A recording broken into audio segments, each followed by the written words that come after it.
Hallo, heute stelle ich mein ältestes Aquarium vor. Das habe ich am 1. Januar 2017 gekauft. Und zwar, weil meine Tochter damals Urzeitkrebse ausgebrütet hatte. Die waren eine Zeit lang in so einem beigefügten 3 Liter Kunststoffbecken drin. Und als sie dann größer wurden, taten sie mir in diesem Becken sehr leid.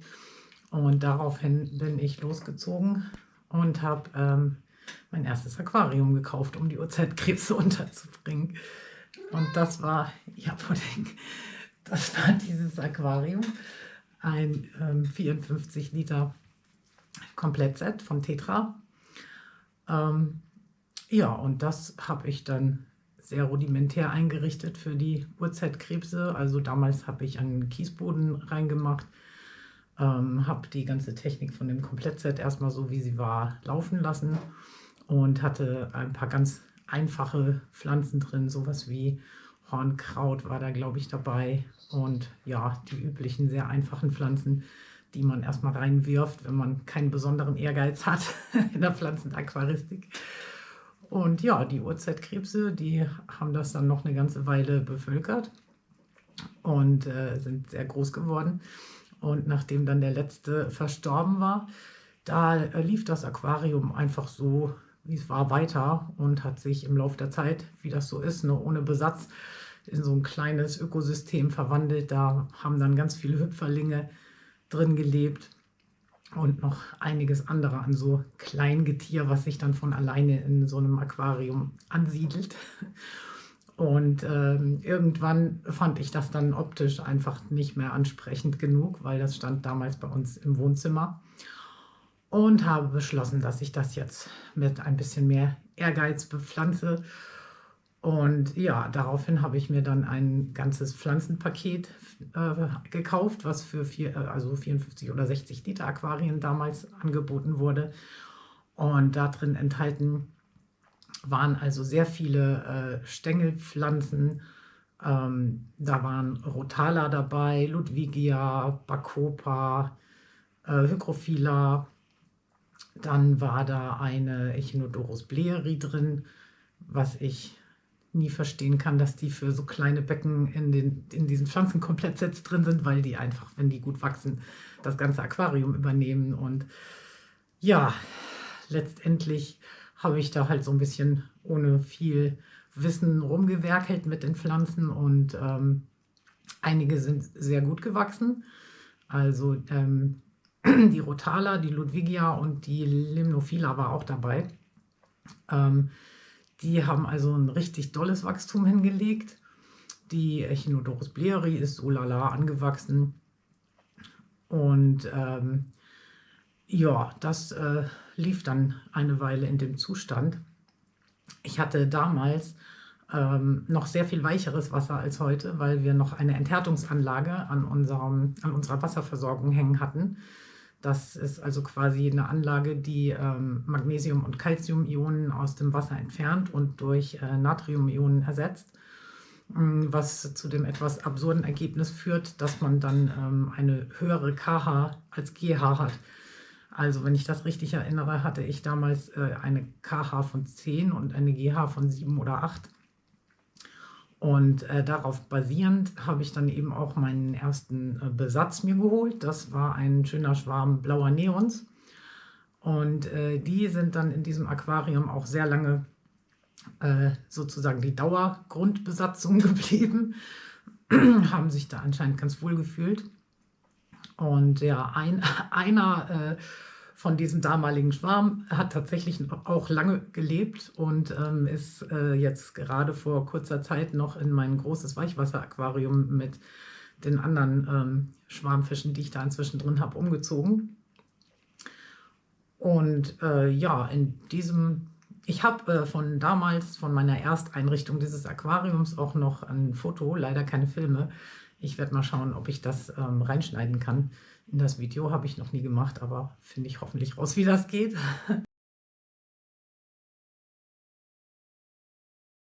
Das lief dann eine ganze Weile so vor sich hin. Einige von den Pflanzen, die bei diesem ersten Starter-Komplettset dabei waren, sind eingegangen, was ich auf mangelnde Beleuchtung zurückführe und auch mangelnde Düngung. Also sowas wie Micranthemum hemianthus, das gedeiht eigentlich nur in gut gepflegten Aquascapes mit ordentlicher Beleuchtung und angepasster Düngung, und in so einem 0815 Anfängerbecken sind das leider die ersten Pflanzen, die sich verabschieden. Was aber okay war für mich, weil die Stängelpflanzen und die Echinodorus hatten bis dahin sowieso so weit übernommen, dass für nichts anderes mehr Platz war. Ja, dann im Jahr 2020 rum ist uns dann die Enthärtungsanlage kaputt gegangen an der Wasserversorgung, und wir haben beschlossen, dass wir keine neue kaufen, sondern das einfach mal mit den Wasserwerten probieren, so wie sie eben bei uns aus der Anlage rauskommen. Woraufhin dann natürlich, da ich damals noch keine Umkehrosmoseanlage besessen habe, die Werte im Aquarium, was die GH angeht, etwas gestiegen sind. Die KH ist relativ gleich bei 10 ungefähr geblieben, 10 oder 11. Und daraufhin sind dann im Aquarium die ersten Guppies eingezogen. Das war damals eine wilde Mischung von blauen und orange-gelben Guppies, 6 Stück anfangs, die natürlich, wie das so ist bei Guppies, auch gleich angefangen haben, sich gut zu vermehren. Und damit ging dann die Aquaristik so richtig los, weil dann natürlich bald das zweite Becken eingezogen ist, um die Guppies von Geschlechtern her zu trennen, damit das nicht überhand nimmt mit den Guppy-Babys. Und ja, so hatte ich dann eine Zeit lang in dem Aquarium immer mal wieder einen wechselnden Besatz drin, weil ich eben immer mehr Becken mir zugelegt habe und die Fische dann in anderen Becken, wo sie besser gehalten werden konnten, untergebracht habe. Also da waren dann erstmal die anfänglichen Guppies und deren Nachkommen dabei. Dann hatte ich zwischenzeitlich auch mal einen Schwarm gelbe oder goldene, heißen die, glaube ich, Kardinalfische drin, die ich von einem Aquarianerfreund aus Hamburg übernommen hatte, der eigentlich Kampffischliebhaber ist und diesen Schwarm notfallmäßig, sage ich mal, aufgenommen hatte, weil sein Kollege gesagt hat, wenn du sie nicht nimmst, dann spüle ich sie das Klo runter. Ja, die haben dann hier drin auch eine Zeit lang mit den Guppies zusammengelebt, bis sie dann ihr eigenes Aquarium bekommen haben in meinem Schlafzimmer, wo ich sie etwas kühler halten konnte im Winter. Das ist nämlich wichtig für Kardinalfische, für die Lebenserwartung, dass die im Winter nicht zu warm gehalten werden.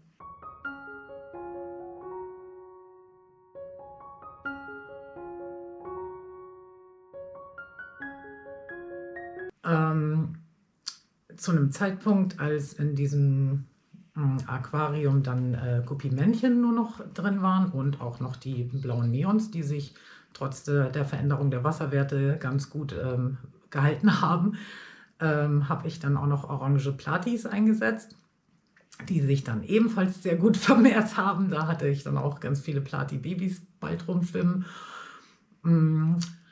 Und ich habe aber bei den Platis als auch bei den Guppy-Weibchen festgestellt, dass so ein 54 Liter Aquarium mit der, ja, ich sag mal doch sehr geringen Höhe und auch dem Wasservolumen auf Dauer für die großen Plati-Weibchen und die großen Guppy-Weibchen nicht so wirklich geeignet ist in meinen Augen. Also so ein ausgewachsenes Plati-Weibchen, das ist schon ein richtiger Brocken und ist einfach in einem über 100 Liter Becken deutlich besser aufgehoben, hat mehr Bewegungsfreiheit und passt einfach auch optisch besser in ein größeres Becken. Also man schaut ja so in so ein Becken rein und denkt sich auch, für so einen Fisch, der über 4 cm groß oder noch größer wird, sieht das so ein bisschen beengt aus. Das möchte man den Fischen auf Dauer eigentlich nicht zumuten. Ja, und so sind hier eben einige Fische immer durchgewandert durch das Becken. Und irgendwann, während ich diese Platis da drin hatte, habe ich dann beschlossen, ich gestalte das jetzt alles einmal um, damit das auf Dauer von der Bepflanzung her pflegeleichter wird. Weil die Stängelpflanzen die werden schon recht groß. Also selbst in meinem 126 Liter Becken, das ja deutlich höher ist mit 45 Zentimeter, sind die immer wieder recht flott an der Wasseroberfläche angekommen und fangen dann so an, sich drüber zu legen. Und dann muss man die eben auskneifen und neu in den Bodengrund stecken. Und das war mir in so einem Aquarium, das ja nur eine Höhe von 30 Zentimeter hat, auf Dauer einfach zu aufwendig und hat mir auch nicht so gut gefallen. Also das musste nicht mehr sein. Ja, daraufhin habe ich dann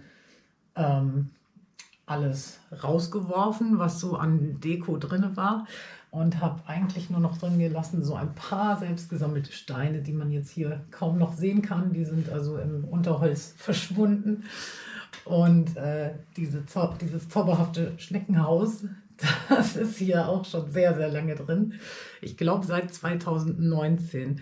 Da waren wir nämlich im Sizilienurlaub, und wie so viele Aquarianer verbringe ich den Urlaub meistens schnorchelnd und schaue mir an, was da unter Wasser so alles kreucht und fleucht, und langweile dann die Familie beim Mittagessen mit meinen Entdeckungen. Und ja, damals war ich ganz stolz, dass ich es geschafft habe, zum Meeresboden runterzutauchen und dieses Schneckenhaus raufzuholen.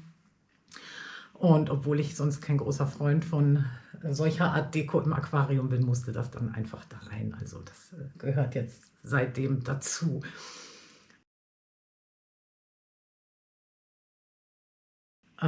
Ja, und habe den Bodengrund ebenfalls ausgetauscht. Also der Kies ist rausgeflogen, und dann kam hier auch Poolfiltersand rein. Das ist eine ordentliche Schicht Sand, die ist gute 7 cm hoch, von vorne bis hinten durch, und bietet auch sehr gute Wachstumsbedingungen für die, wie gesagt, jetzt nur noch sehr einfachen Pflanzen, die ich hier drin pflege. Und zwar sind das meine beiden Klassiker, die Cryptocorynen, die ich einfach sehr, sehr mag, weil die offensichtlich meinen Sandboden und mein hartes Wasser ganz besonders gerne mögen. Also von allen Aquarienpflanzen, die ich so pflege, sind die unter diesen Bedingungen die einfachsten, die man sich vorstellen kann. Die vermehren sich wie verrückt, die wachsen gut, die haben also kaum mal ein gelbes oder durchscheinendes Blättchen. Und das, was viele Aquascaper bei Cryptocorynen beobachten, dass die, wenn sie umgepflanzt werden, erstmal alle Blätter abwerfen und dann neu austreiben müssen, weil sie diese Veränderung der Wasserbedingungen nicht vertragen. Also das ist bei mir noch nie passiert. Die wachsen immer sofort an, bleiben so prächtig, wie sie vorher waren, und ja, verbreiten sich über Ausläufer eben im ganzen Aquarium. Und das, wie gesagt, nur mit Sandboden und ja, also 14-tägigen Wasserwechseln. Das Frischwasser, das scheint ihnen durchaus zu bekommen. Ja, also in hartem Wasser, Cryptocorynen, einfach fühlen sich pudelwohl. Gedüngt wird hier praktisch auch so gut wie nicht. Ich habe zu Anfang meiner Aquaristikzeiten, da habe ich mich noch mit Volldüngern an diese wöchentlichen Düngeintervalle gehalten, die da auf der Packung stehen, und jede Woche eben entweder auf das gewechselte Wasser, wenn Wasserwechselwoche war, oder ein bisschen mehr, wenn kein Wasserwechsel war, gedüngt. Und das habe ich bei diesem Aquarium dann aber relativ schnell auch eingestellt. Also das bekommt jetzt weder Bodengrunddünger noch Dünger über die Wassersäule, weil es einfach nicht nötig ist. Also das extrem beschleunigte Wachstum, was man über Dünger erreicht, das möchte ich eigentlich gar nicht haben in so einem kleinen Aquarium. Dann muss ich nämlich viel zu oft mit gärtnerischen Methoden daran und immer wieder die Ausläufer aus dem Bodengrund ziehen und ja, zu groß geratene Blätter auskneifen, und das ja, muss ja nicht sein, wenn man es nicht unbedingt drauf anlegt. Ich bin ja keine Wasserpflanzengärtnerei. Ja, ansonsten außer den Cryptocorynen, das ist hier vorne die kleine Lutea, hinten die größere Venti, habe ich in diesem Aquarium nur noch eine Anubias Nana Petitia ganz in der Ecke. Die verdeckt so ein bisschen den Filter. Und hier oben einen Büschel Stringymoos, der liegt oben auf dem Filter drauf und wird sonst durch nichts weiter gestützt und gedeiht auch sehr schön. Ja, und mittlerweile ist die Technik in diesem Aquarium nicht mehr die originale. Also mit dem Filter, der bei diesem 54 Liter Komplettset dabei war, war ich gar nicht zufrieden. Das war ein sehr großer Kasten, in den auch nur die vorgegebenen Filtermaterialien reingepasst haben. Also den konnte man auch nicht selbst mit irgendwas bestücken, so wie ich das immer gerne mache. Und ja, Schnecken und Garnelen sicher waren natürlich auch nicht. Ich hatte sehr große Schlitze, durch die eben auch größere Schnecken in den Filter eingedrungen sind. Und ja, hat mich einfach alles nicht so glücklich gemacht. Und das war auch der einzige Filter jemals, den ich tatsächlich weggeworfen habe, was mich jetzt ein bisschen stört. Ich hätte ihn ganz gerne noch mal in die Kamera gehalten, aber wie gesagt, er ist in die Tonne gelandet. Ja, stattdessen habe ich hier den kleinsten von den Eheim Aquaballs drin. Und den hatte ich eine Weile mit den Originalfiltermaterialien laufen. Das war mir aber von den Standzeiten her nicht so richtig optimal, weil da sehr feinporige Schwämme drin sind und die verstopfen natürlich recht schnell. Und inzwischen läuft dieser Eheim-Filter nur noch mit den ganz normalen einfachen Tonröhrchen. Das ist jetzt in allen Fächern drin. Und das sorgt eben auch dafür, dass der sehr viel länger laufen kann, bevor man ihn mal wieder reinigen muss. Also da ist 3 bis 4 Wochen lang ein guter Durchfluss gegeben. Und dann muss man ihn eben einmal rausholen, ein bisschen abspülen, wenn sich da zu viel Filterschlamm drin gesammelt hat in diesen Tonröhrchen. Und eben das Pumpengehäuse einmal reinigen, also den Auslass mit einem Bürstchen reinigen und einmal an den Impeller ran den auch ein bisschen sauber machen und dann kann der wieder 3, 4 Wochen seine Arbeit machen, was also doch relativ pflegeleicht ist und eben auch ausreicht für das Aquarium. Beleuchtung habe ich nehme mal eben den Deckel ab. Also Beleuchtung habe ich den Kohler Aqualighter. Das ist eine Aufsetz-LED, die ich mittlerweile, nachdem der erste Dimmer kaputt gegangen ist, kann ich den da rausziehen? Ja, mit einem sogenannten Drehdimmer betreibe. Das ist also ein ganz einfaches Gerät, was man eben zwischenschalten kann bei der LED und damit kann man die Beleuchtung hoch und runter drehen, wie man möchte, was ich für sehr praktisch halte, weil das eben spezifisch nur für diese Beleuchtung gilt, während das bei den Dimmern mit Fernbedienung ja leider so ist, dass man da, wenn man dieselben an mehreren Aquarien dran hat, auch jedes Mal alle Aquarien hoch und runter regelt und nicht nur eins spezifisch. Also deshalb bin ich eher ein Fan von diesen Drehdimmern. Die Beleuchtung, die ist wie gesagt leicht gedimmt durch diesen Drehdimmer und die steuere ich über eine einfache Zeitschaltuhr. Auf dieser Zeitschaltuhr ist das so eingestellt, dass morgens 5 Stunden beleuchtet wird, dann sind 3 Stunden Mittagsruhe und dann wird von nachmittags bis abends nochmal 6 Stunden beleuchtet, also insgesamt 11 Stunden Beleuchtungszeit. Und das scheint ganz hervorragend zu funktionieren. Ja, und dann noch ein kleiner Heizstab und das war es auch schon an Technik. Also mehr braucht dieses Aquarium nicht. Läuft wie gesagt sehr gut, die Pflanzen wachsen. Die Posthornschnecken, das ist auch ein interessanter Aspekt. Die Posthornschnecken gedeihen erst richtig gut, seitdem die Enthärtung nicht mehr an unserer Wasserversorgung dran ist. Vorher hatte ich immer mal so Gehäuseschäden beobachtet oder auch, dass die Farbe nicht so schön ausgeprägt war. Und also jetzt ist das anders. Ich denke mal, das kann man hier ganz gut sehen, bei denen, die hier gerade fleißig Scheibe putzen, dass sie eine richtig schöne Farbe haben, eine ordentliche Größe bekommen. Und das ist bei mir erst so, seitdem die Wasserhärte höher geworden ist. Also das scheint denen ganz gut zu behagen. Nachdem die Guppies und Platis dann alle ein Zuhause in einem meiner anderen Aquarien gefunden hatten, vor allem eben in den größeren Aquarien, habe ich dann das Aquarium eine ganze Weile auch mit dieser Bepflanzung und diesem kaum vorhandenen Hardscape als Weichwasseraquarium betrieben. Da hatte ich dann mittlerweile eine Umkehrosmoseanlage und habe eben die KH und GH und auch den pH-Wert mit Hilfe von verschnittenem Leitungswasser ein bisschen gedrückt und hatte dann eben immer noch die Dauerbesatzung blaue Neons drin, und dazu kam dann ein Pärchen Schmetterlingsbuntbarsche und ein Schwarm SP-Keilfleckbärblinge. Das sind die Fische, die jetzt mittlerweile in meinem 126 Liter Becken wohnen, aber die haben das hier eben, als sie noch klein waren, sage ich mal, eine ganze Weile bevölkert. Sind dann aber auch aus Platzgründen, als sie alle gewachsen waren und größer wurden, in ein 60 Liter Becken umgezogen, das von der Bepflanzung her ein bisschen besser gepasst hat.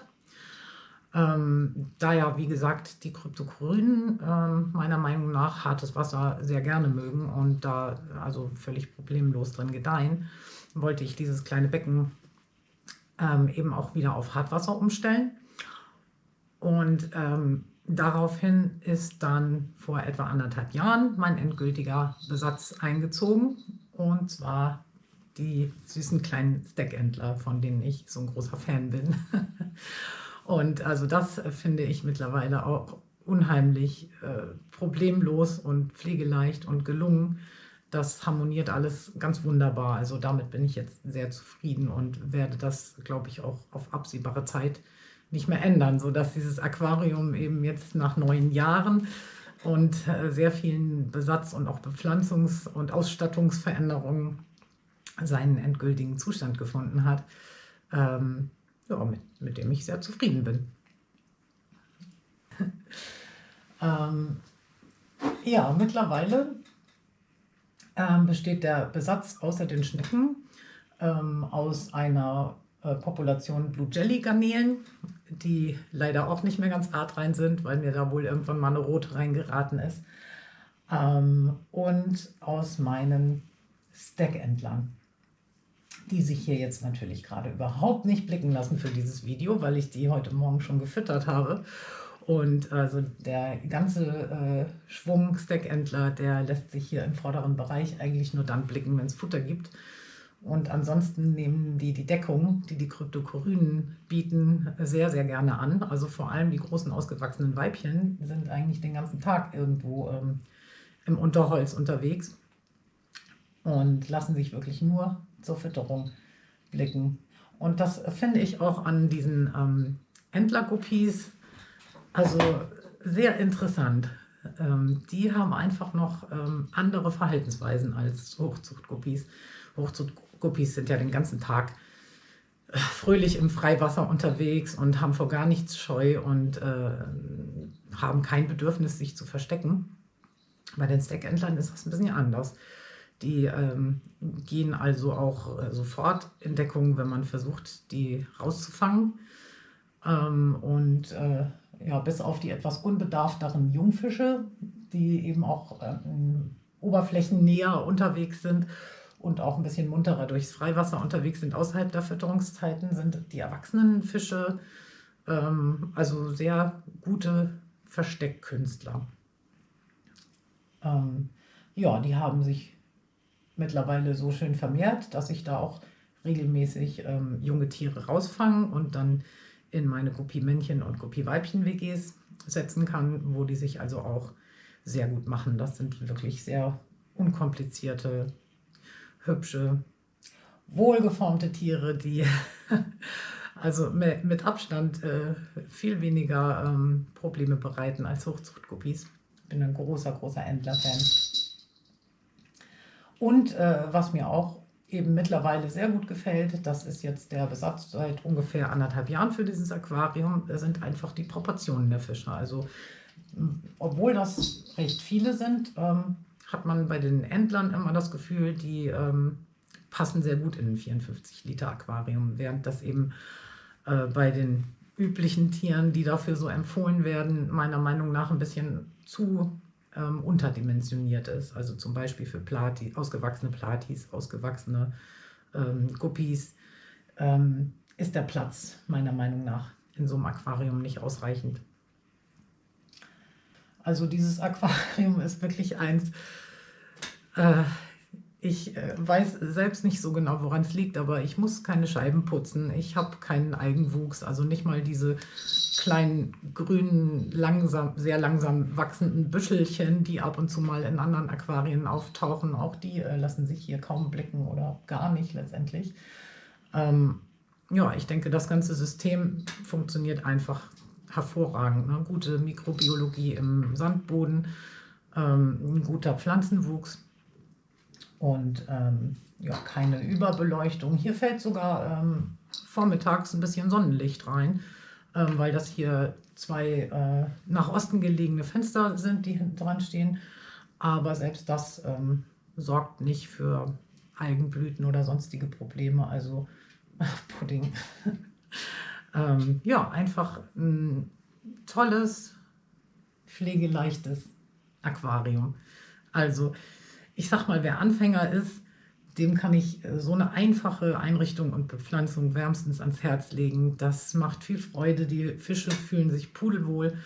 Es ist kaum Pflege- und Reinigungsaufwand und man muss sich, wie gesagt, mit keinem kümmerlichen Pflanzenwuchs oder ständigen Pflege- und Eigenbekämpfungsmaßnahmen rumschlagen. Also besser kann es in einem kleinen Aquarium meiner Meinung nach eigentlich nicht laufen. Das ist natürlich eine Frage der optischen Ansprüche, ob man das jetzt unbedingt hübsch findet. Ne? Viele Leute wollen ja, sage ich mal, was in die Richtung Aquascape geht. Das ist das hier jetzt natürlich nicht, das ist klar. Aber also ich persönlich finde diese Grüntöne sehr beruhigend. Ich schaue da wirklich gerne rein und ich finde, es macht auch optisch was her. Also es ist ja nicht so, dass es jetzt aussieht wie Schnorcheln in der Ostsee. Na, Pudding, bist du einsam? So, jetzt hat man während des Videos natürlich nicht besonders viel von meinen Fischen gesehen. Aber wie immer, das kennt ihr schon von mir, werde ich mal schauen, ob ich noch ein paar schöne Filme von meinen Steckentlern habe, vielleicht bei der Fütterung, wo die sich dann auch mal blicken lassen, und werde das ans Ende des Videos nochmal ranschneiden. So, und jetzt gehe ich ab in den Garten. Da habe ich nämlich so viel zu tun und es ist herrliches Wetter bei uns. Also macht's gut.